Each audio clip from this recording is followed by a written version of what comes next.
Quand on pense à Haïti, les images qui viennent souvent à l'esprit sont celles de la pauvreté, de l'instabilité politique et des catastrophes naturelles. Une nation en marge, luttant pour sa survie, souvent décrite comme l'État failli de l'hémisphère occidental. Mais cette perception, bien que fondée sur des réalités tragiques, occulte une vérité bien plus complexe et fondamentale. Car derrière le voile de la crise permanente se cache une importance géopolitique que les grandes puissances n'ont jamais, au grand jamais, oubliée. Haïti n'est pas seulement un pays de la Caraïbe, c'est un territoire stratégique, un pivot silencieux, un échiquier sur lequel se joue une partie d'influence depuis plus de 200 ans. Pour comprendre le présent tourmenté et l'avenir incertain d'Haïti, il faut d'abord déchiffrer sa géographie. Une géographie qui est à la fois sa plus grande bénédiction et sa plus terrible malédiction. Observez attentivement. Haïti se trouve au cœur d'un réseau de passages maritimes parmi les plus importants du monde. Le pays borde directement le passage du Vent, un détroit stratégique de 80 km de large qui le sépare de Cuba. Mais ce n'est pas tout. À l'est, le canal de la Mona, entre la République dominicaine et Porto Rico. Au nord-ouest, le canal du Yucatan. Ces trois détroits sont les portes d'entrée et de sortie obligatoires du golfe du Mexique et de la mer des Caraïbes. Ce ne sont pas de simples étendues d'eau, ce sont des autoroutes maritimes mondiales. Plus de 14 000 navires transitent chaque année par ces passages. Des superpétroliers venant du Venezuela et du golfe du Mexique, des porte-conteneurs massifs en provenance d'Asie qui ont franchi le canal de Panama et qui remontent vers les grands ports de la côte est américaine, de Miami à New York. Le commerce de l'Amérique latine vers l'Europe transite également par ces eaux. Chaque jour, des milliards de dollars de marchandises dépendent de la fluidité de ce carrefour. Cette position confère à Haïti un rôle de pivot absolu. Le pays se situe au centre exact du triangle stratégique formé par les États-Unis, au nord, Cuba à l'ouest et le canal de Panama au sud. Chaque côté de ce triangle représente un enjeu majeur. La Floride, porte d'entrée des États-Unis et siège du SOUTCOM, le commandement militaire américain pour toute l'Amérique latine. Cuba, un contrepoids idéologique et un acteur politique régional historique. Et le canal de Panama, l'artère vitale du commerce mondial. Haïti est la sentinelle, volontaire ou non, postée au milieu de tout cela.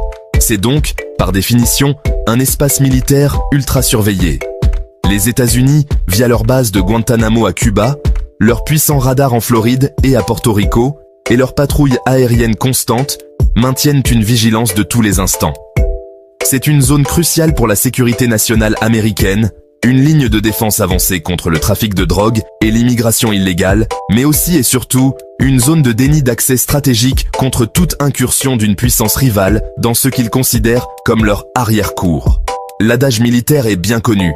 Celui qui contrôle la zone entre Haïti, Cuba et la Jamaïque, contrôle non seulement l'accès au golfe du Mexique, mais aussi une partie significative du commerce mondial. Une fermeture ou une déstabilisation de ce passage, ne serait-ce que pour 48 heures, par un blocus, un conflit ou même une catastrophe naturelle majeure, aurait des répercussions économiques en cascade sur toute la planète, retardant des livraisons et faisant flamber les coûts. C'est pourquoi les chancelleries du monde entier observent, agissent et s'inquiètent. Les États-Unis, pour des raisons de sécurité et d'hégémonie régionale. La France, en raison de ses liens historiques complexes et de ses territoires d'outre-mer voisins comme la Guadeloupe et la Martinique. Le Canada, très impliqué dans la diplomatie, la police et l'aide au développement. La CARICOM, qui voit en Haïti un membre clé dont l'instabilité menace toute la région. Et bien sûr, de plus en plus, la Chine et la Russie. Ces nouvelles puissances voient en Haïti une opportunité d'étendre leur influence dans une zone traditionnellement dominée par Washington. Elles y avancent leurs pions avec patience, via des promesses d'investissement dans les infrastructures, des prêts avantageux ou des accords de coopération. Elles suivent de près tout ce qui se passe en Haïti, chaque élection, chaque crise, chaque contrat, attendant le moment propice pour y planter leur drapeau. Au-delà de sa position, la topographie même d'Haïti est un atout stratégique majeur. Le pays possède plusieurs ports naturels en eau profonde, capables d'accueillir les plus grands navires militaires et commerciaux. Ces joyaux sont rares et précieux dans la région, et ils ont été au centre des convoitises depuis des siècles. Le plus célèbre est le Môle Saint-Nicolas. Situé à la pointe nord-ouest, face à Cuba, il est surnommé le Gibraltar des Caraïbes. Sa baie est si profonde, si vaste et si protégée des vents qu'elle pourrait abriter une flotte entière en toute sécurité. Les États-Unis ont tenté de l'acquérir ou de le louer à de multiples reprises au cours de l'histoire. Plus à l'est, la baie de Fort-Liberté offre un autre port naturel exceptionnel, parfaitement abrité. Et que dire de la baie de Port-au-Prince elle-même, un immense port potentiel malgré son envasement actuel. Ajoutez à cela les points d'observation en altitude, comme la citadelle La Ferrière, qui domine toute la plaine nord et l'océan. Ces lieux ne sont pas que des vestiges historiques, ce sont des atouts géographiques permanents. Les puissances le savent, dans le grand jeu géopolitique du XXIe siècle, le contrôle des infrastructures est clé. Un port, une base, une station d'écoute, un point d'atterrage de câbles sous-marins, perdre de l'influence en Haïti, c'est risquer qu'un rival s'y installe. C'est permettre à une autre puissance de projeter sa force militaire, de surveiller les communications régionales, de perturber le commerce à sa guise. Pour Washington, c'est un scénario cauchemardesque. Pour Pékin ou Moscou, c'est un objectif stratégique. Alors, pourquoi, malgré cette importance capitale, Haïti reste-t-il embourbé dans une situation si précaire? C'est là toute la complexité de sa tragédie. Son importance stratégique attire les ingérences, qui alimentent l'instabilité politique et la corruption, qui elle-même justifie de nouvelles ingérences au nom de la stabilité. C'est un cercle vicieux qui dure depuis 2 siècles. Pour le comprendre, il faut analyser les 3 atouts majeurs que les puissances cherchent à contrôler. Premièrement, sa position maritime et militaire. Comme nous l'avons vu, contrôler les eaux haïtiennes ou y installer une base, c'est tenir un verrou sur le commerce des Amériques. C'est une évidence stratégique non négociable pour Washington, qui fera tout pour empêcher un rival de s'y implanter. C'est un objectif de long terme pour Pékin, qui cherche à sécuriser ses propres routes commerciales et à contester l'hégémonie américaine.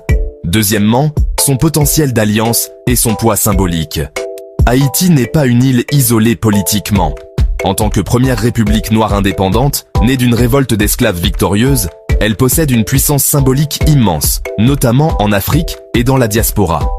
Un Haïti stable et prospère, aligné avec une puissance, pourrait devenir un leader au sein de la CARICOM, la communauté des Caraïbes, et influencer le vote de 14 nations à l'ONU. À l'inverse, un Haïti qui basculerait dans l'orbite chinoise ou russe créerait une onde de choc diplomatique dans tout le continent. Et troisièmement, son futur économique. C'est le joker du jeu. Sous son sol, Haïti recèlerait des gisements de minerais précieux et stratégiques, notamment de l'iridium, de l'or, du cuivre et de la bauxite, encore largement inexploités. De plus, son potentiel agricole, touristique avec ses côtes magnifiques, et industriel, notamment dans le textile, est considérable. La nation qui aidera à reconstruire Haïti et à développer son économie s'assurera non seulement des contrats lucratifs, mais aussi un allié fidèle et reconnaissant pour des décennies. C'est un pari sur l'avenir que beaucoup sont prêts à faire. Non, Haïti n'est pas un pays oublié ou sans importance. C'est un pays enchaîné par sa propre valeur stratégique. Chaque puissance tire sur une chaîne, espérant l'attirer dans sa sphère d'influence. Et ces forces contradictoires paralysent le pays, l'empêchant de trouver sa propre voie. L'histoire d'Haïti est l'histoire d'une lutte acharnée pour l'autodétermination face à des forces géopolitiques écrasantes. Comprendre cela, c'est comprendre que la solution à la crise haïtienne ne viendra pas seulement de l'aide humanitaire ou d'interventions militaires ponctuelles. Elle ne pourra émerger que d'un changement fondamental dans la manière dont le monde interagit avec cette nation, en respectant sa souveraineté. Haïti est une position géopolitique majeure, et c'est pour cela que le monde entier, pour le meilleur et souvent pour le pire, garde et gardera toujours un œil sur lui. La géopolitique est la clé pour décrypter les enjeux cachés derrière l'actualité. Si vous voulez continuer à explorer la géopolitique complexe d'Haïti et d'autres points chauds du globe, pour voir au-delà des gros titres, abonne-toi.